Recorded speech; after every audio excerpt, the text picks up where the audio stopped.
iOS 26.1 is here with mind-blowing upgrades, smarter language, video control, dark mode, dial pad, stronger security, and private camera. Let's get straight into it. Here we go.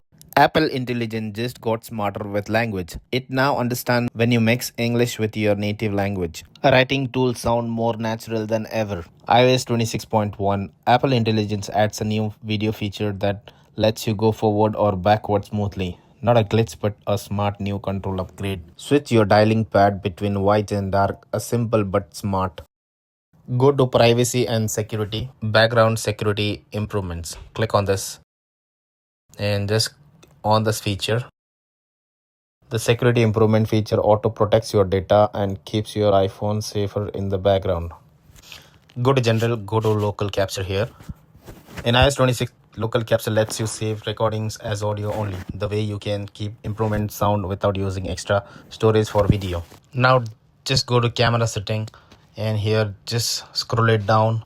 iOS 26.1, a new camera feature hides the preview on your screen. For added privacy, you can toggle it off anytime, giving you full control over your camera security.